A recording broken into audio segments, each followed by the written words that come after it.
wonderful being here today in front of so many distinguished people. I've met more generals than I've ever seen in my life. I like them and they like me. A lot of endorsements, I can tell you. My special gratitude to General Ashenhurst and General Hargett and to each and every one of you. Thank you very much. Thank you, folks.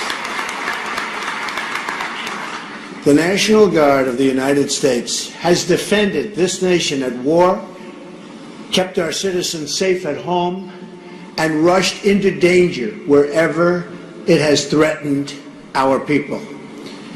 Our debt to you is eternal. Yesterday was the 15th anniversary of the 9/11 attacks.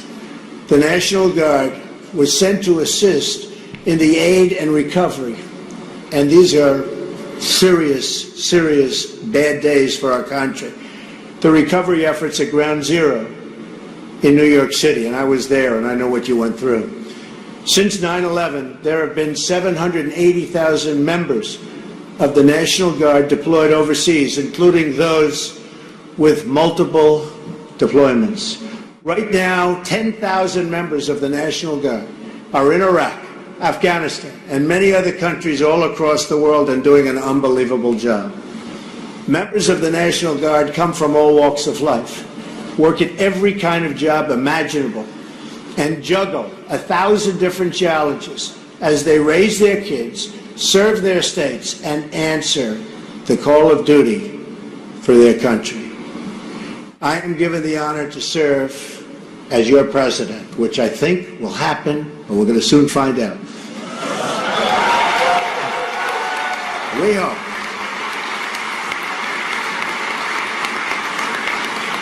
And if it does happen, I will pledge to give you the resources, the equipment, and the support you need and deserve, and that you're not getting.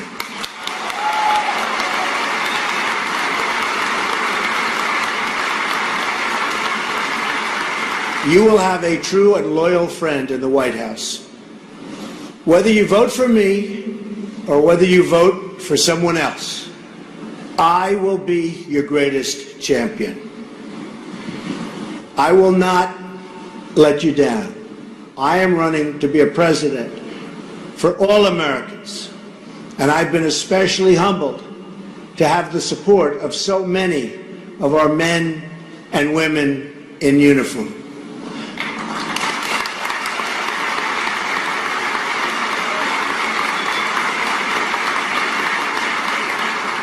All Americans, you know what I mean. All across this country, I've met so many incredible members of both our military and law enforcement community. There's nothing I've enjoyed more than the time I've spent with our service members, police officers, and also our firefighters and paramedics. These are incredible people. They embody the goodness and decency of our country. I was thus deeply shocked and alarmed this Friday to hear my opponent attack, slander, smear, demean these wonderful, amazing people who are supporting our campaign by the millions. Our support comes from every part of America and every walk of life. We have the support of cops and soldiers, carpenters and welders, the young and the old, and millions of working-class families who just want a better future and a good job. These were the people Hillary Clinton so viciously demonized. These were among the countless Americans that Hillary Clinton called deplorable, irredeemable, and un-American. Nobody's heard anything like this. She called these patriotic men and women every vile name in the book. She called them racist, sexist, xenophobic, Islamophobic. She called half of our supporters a basket of deplorables in both a speech and an interview. She divides people into baskets as though they were objects, not human beings. Hillary Clinton made these comments at one of her high-dollar fundraisers on Wall Street. She and her wealthy donors all had a good laugh. You heard them. They were all laughing. Good, solid laugh. They were laughing at the very people who paved the roads. And these are the roads that she, with all of her security, drive on. Paint the buildings she speaks in, and importantly, all of the other functions. If you think all functions in life, including this auditorium and its maintenance. Hillary Clinton is an insider supported by powerful insiders attacking Americans who have absolutely no political power. Hillary Clinton spoke with hatred and derision for the people who make this country run. She spoke with contempt for the people who thanklessly follow the rules, pay their taxes, and scratch out a living for their family, a hard-earned living, too. While Hillary Clinton lives a sequestered life behind gates and walls and guards, she mocks and demeans hardworking Americans who only want their own families to enjoy a fraction of the security enjoyed by our politicians. After months of hiding from the press, Hillary Clinton has revealed her true thoughts. That was her true thoughts. She revealed herself to be a person who looks down on the proud citizens of our country as subjects for her rule. She views it as her rule. Her comments displayed the same sense of arrogance and entitlement that led to violation of federal law as Secretary of State. Hide and delete her emails. Nobody's ever done anything like that before. Put classified information in the reach of our enemies, lie to Congress, and sell government favors and access through her foundation. It's the same attitude that explains why Hillary Clinton refuses to take accountability for the deadly disasters she helped to create in Iraq, in Syria, and in Libya. To this day, she won't take accountability for her role in unleashing, and that's what happened, unleashing ISIS across the Middle East, or for putting Iran on a path to nuclear weapons. And as far as ISIS is concerned, probably unleashing ISIS here. We better be very, very smart, tough, and vigilant, or we're going to have big problems. Hillary Clinton believes she's above the law, that she is above accountability, and that she is above each and every one of you. Our campaign is about giving voice to the voiceless. It's about representing the forgotten men and women of this country, and they have been forgotten. I'm here to represent everyone, but especially those who are struggling against injustice and unfairness. I am running so that the powerful can no longer beat up on the powerless. I'm running to take on the special interests, the big donors, and the corrupt political insiders. And of course, never forget the special interests. I am running to be your voice. Hillary Clinton is a voice for Wall Street, for hedge fund managers, for the top 10%, and really the top 1% and even less than that. Just look at the people funding Hillary Clinton's campaign and paying for her speeches tremendous amounts of money. And you know who she will be representing if she ever won, which I don't believe is going to happen.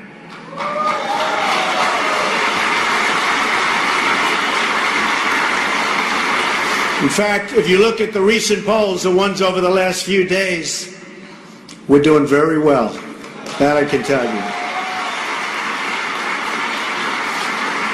The disdain that Hillary Clinton expressed toward millions of decent Americans disqualifies her from public service. You cannot run for president if you have such contempt in your heart for the American voter, and she does. You can't lead this nation if you have such a low opinion for its citizens. Hillary Clinton still hasn't apologized to those she slandered. In fact, she hasn't backed down at all. She's doubled down on her campaign conspiracy and contempt. If Hillary Clinton will not retract her comments in full, I don't see how she can credibly campaign any further. Let's be clear. These were not offhand comments from Hillary Clinton. These were strong remarks, not at all. They were given also in an interview, and probably a number of interviews. These were lengthy, planned, and prepared remarks.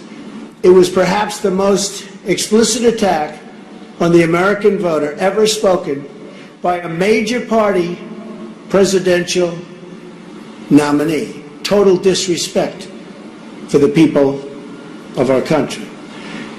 Clinton was using a very deliberate page from the Democratic playbook, smearing someone with one of the names, those names, in order to scare, and I mean try and seriously scare them out of voting for change. And we're bringing change. She can't bring change. She's been doing this for 35 years. She now talks about change. There's no change. It's going to be more of the same, only worse. It's going to be 4 more years of Barack Obama, only worse. She just took it to a whole new level by applying it to tens of millions of people. She used these vile words in order to bully and intimidate honest citizens out of seeking government reform. And there will be reform. There has to be reform. People who want their immigration laws enforced, and we have no choice, we have to do that, and their borders secured, are not racists. They are patriotic Americans of all backgrounds who want their jobs and families protected. People who warn about radical Islamic terrorism are not Islamophobes. They're not. They are decent American citizens who want to uphold our tolerant values and keep our country safe. People who support police and who want crime reduced and stopped are not prejudiced and are not bad people.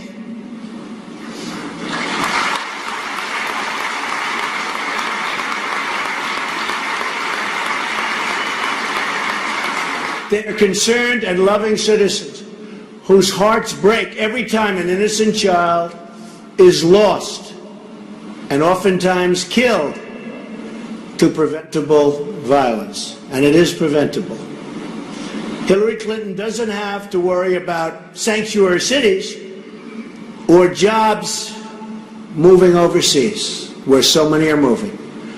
She's protected from her own policies. The policies of Hillary Clinton have produced failing schools, shrinking incomes, and the tragic poverty and joblessness in our inner cities. Our inner cities are a disaster.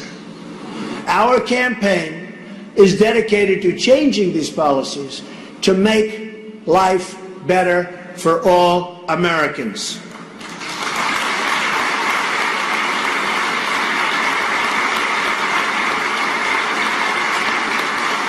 We are the campaign of school choice. We are the campaign dedicated to improving economic conditions for every African American and Hispanic worker.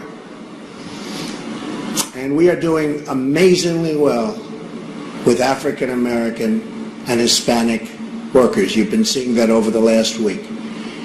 We are the campaign that will deliver a government of, by, and for the people.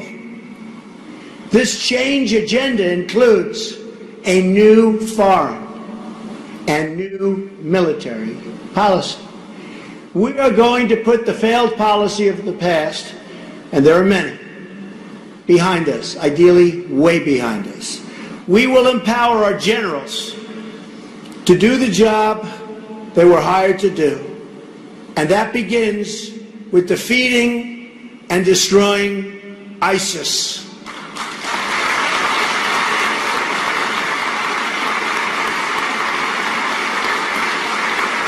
Thank you. Instead of endless wars, we want a real plan for victory.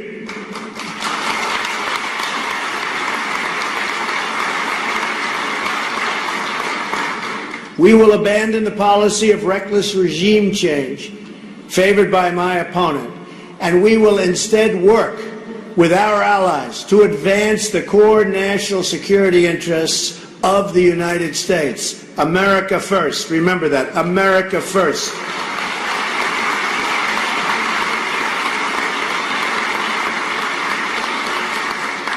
My plan calls for a major rebuilding of the entire military and the elimination of the defense, and we have to do this so quickly. It's a disaster. Of the defense sequester. It is a disaster.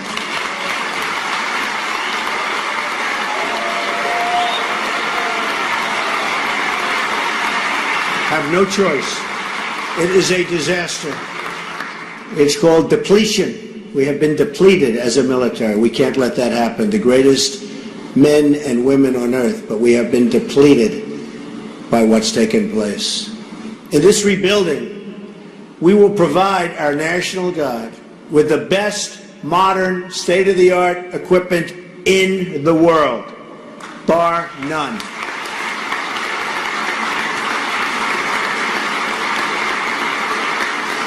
The National Guard is often the first and the last line of defense for our people. You're there when the hurricanes and floods and tornadoes strike. Always amazes me. The courage, the care, the love that you give, amazing. And the danger is beyond belief. You are there to protect civilians in times of unrest. You are there to respond to every natural disaster. You deserve a government that recognizes and honors your contribution and that ensures you have the resources you need to get the job done and to get the job done right. Right?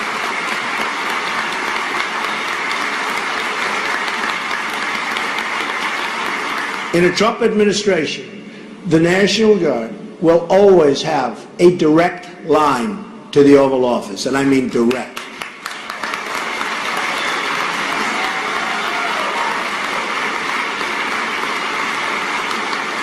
You will have an administration that never loses sight of the vital contribution you make each and every day. You will have a president who supports, promotes, and speaks up for the National Guard at every single turn.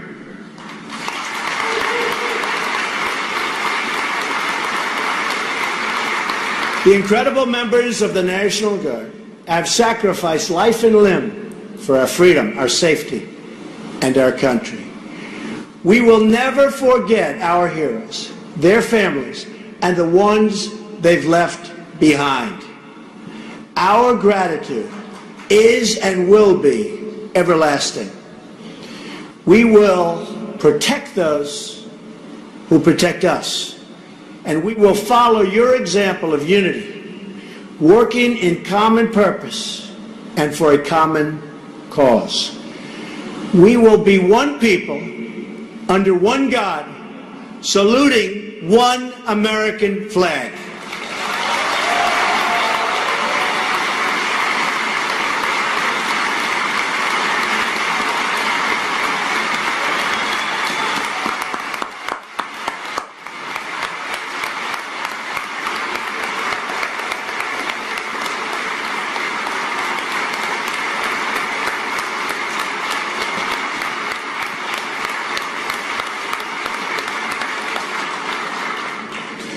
We will rebuild our military and our country.